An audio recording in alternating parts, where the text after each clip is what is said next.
Good afternoon or good morning, depending on where you are in the world. This is Chris Whelan from the Wellington Centre of Business Excellence. I'm going to talk to you today about an event that I went to last week that I was co-hosting to some extent with an excellent colleague of mine, a guy called Mark Daniels up in Whanganui in New Zealand. And we had 90 people in the room. It was an all-day event. It's what we call a growth club.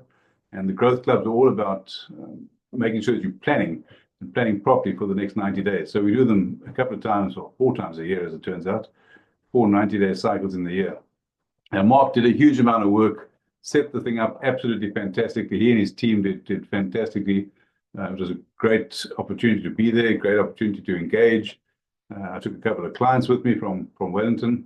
And really what I wanted to talk about today is not anything terribly dramatic, I have to say, but just to give you, I counted 15 what I call truisms, 15 truisms from different speakers throughout the day. And I think they are absolutely spot on when it comes to things you need to know about how to run your business, how you can add value to your business, and perhaps most importantly, how those things that you do in your business need to add to your life. Now, we were very fortunate. We had Nadia Lim, a well-known personality in New Zealand, as the keynote speaker. In fact, Mark became Oprah Winfrey for the day and interviewed and chatted with Nadia. And from guys at the Property Academy, other speakers in business, we had people talking about doing business and making it purposeful. And so not just making money, which is obviously massively important, but the question was, can you make money? Can you be a good guy? Good guy generically could be a good woman as well, of course. And can you do that whilst making money and treat people well? And the evidence is absolutely, the evidence is in the eating of the cake, basically. They've grown their business, they're doing fantastically, and just the insights and the knowledge that they shared and others shared. I want to share some of those with you today, if that's okay. Right, so here we go. Now, I've got all of this written down. Number one, and there's 15 of these, so I'm going to go through them fairly quickly. Number one, it's more than just knowing what to do. It's actually getting out and doing it. It's actually about having the know-how to actually get out and do it, having the skills, and most importantly, taking action, right? So you need to know, yep, I know what I've got to do, and that's important, right? If you don't know what to do, that's obviously a problem. But if you don't go out and take action, that's useless. Knowledge without action, or thoughts without action is a bit of a pipe dream. So that's point number one. Point number two, it's got to be sellable. It being your business, it's got to be sellable. You don't need to sell it, but it's got to be sellable. Otherwise, you're creating a job for yourself. Again, nothing wrong with the job. But if you're in business, as I am, you want to create an asset that's sellable. You want to create an asset that adds value, an asset that works for you. So number two, it's got to be sellable. Number three, make it easy for people to do business with you. Nadia's comment is make it taste good. Not surprising given her background in food. Make it feel good. Make it affordable, right? So make it easy, make it taste good, make it feel good, make it affordable. Make it easy for people to engage with you. Number four, and this is a slightly different thing, look after yourself. Let me repeat that. Look after yourself. Physically, mentally, emotionally, spiritually, because what that does, it absolutely shapes our view of ourselves, our view of the world, and it actually puts us in a different mental headspace so we can actually take on challenges, we can get things done. So absolutely look after yourself.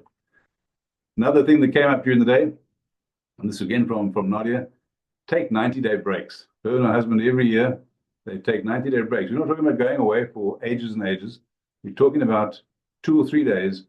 Where's my phone? 2 or 3 days where you lose the cell phone, you lose the technology, you get away, and you actually have time to think. You have time, I suppose, to get a little bit bored, so that your brain can rejuvenate, so that your body can rejuvenate. Because by doing that, absolutely, I guarantee you this, absolutely, you'll find more time for your business, you'll have more ideas, and you'll come back refreshed. So every quarter, and this is part of the planning that we were doing on Friday, every quarter we do planning. Fantastic.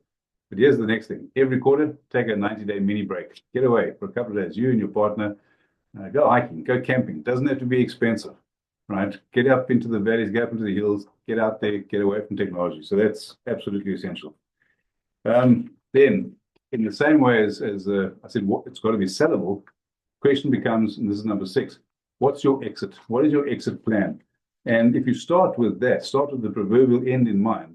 When you're setting up your business, what's your exit plan?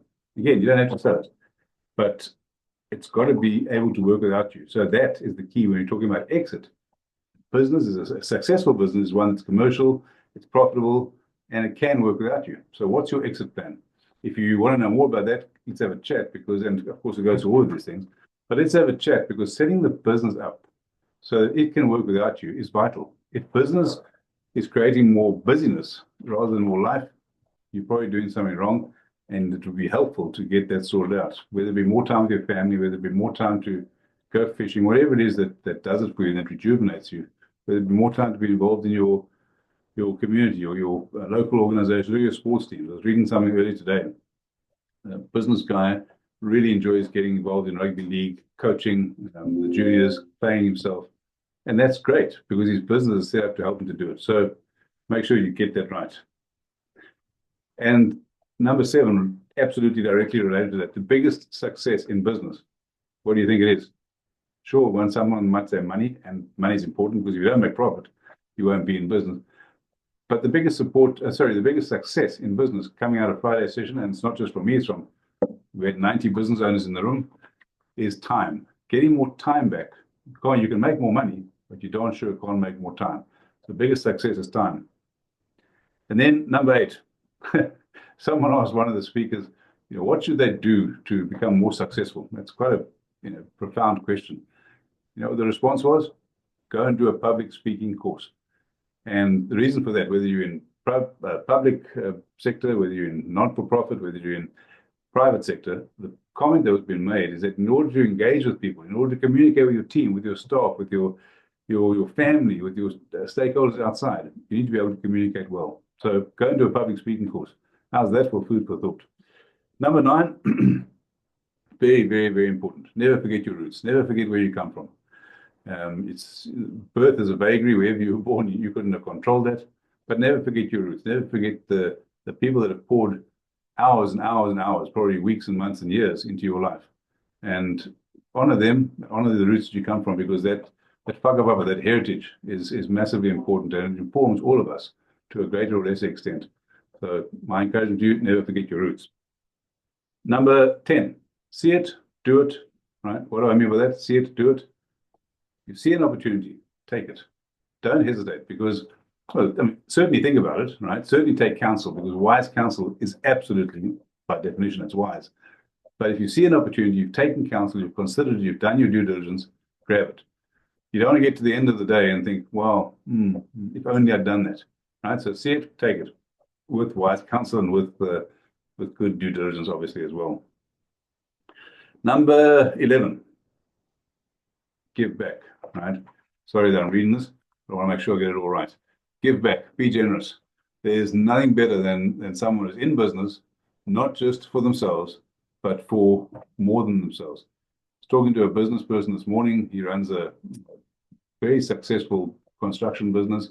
He's got a decent team. Does he want to make money? Of course he does. Does he want to have toys and do things on the weekend? Absolutely, with his family, with his partner, no question of it. He's also in business, though, to help every single one of his team to become better at what they do, better people, and better providers for their family, and more successful for themselves long term. And right, so that point is about being generous, right? Whether it be with your time, with your money, with your skills, whatever it is. What you'll find is that the more you sow, proverbially, absolutely, the more you'll reap as well. So don't lose sight of the fact of being generous. Number 12, set the challenges, right? Whatever the challenge is for you, set the challenge, go after it, and when you achieve it, you get to the next level, you get to the next plateau. Talking to someone recently, they ran an ultra marathon, 90 kilometers. At the end of it, their feeling was they were invincible. They were absolutely knackered, totally knackered. But they'd set the challenge, they had done all the training, they'd climbed the proverbial mountain. They were invincible. They felt like they were floating on air. It's the same in business. Set the challenge. If you don't get it at first, keep going, keep persisting, because persistence pays. Keep going, set the challenge, achieve it, and you build and you build and you build. You grow your muscle.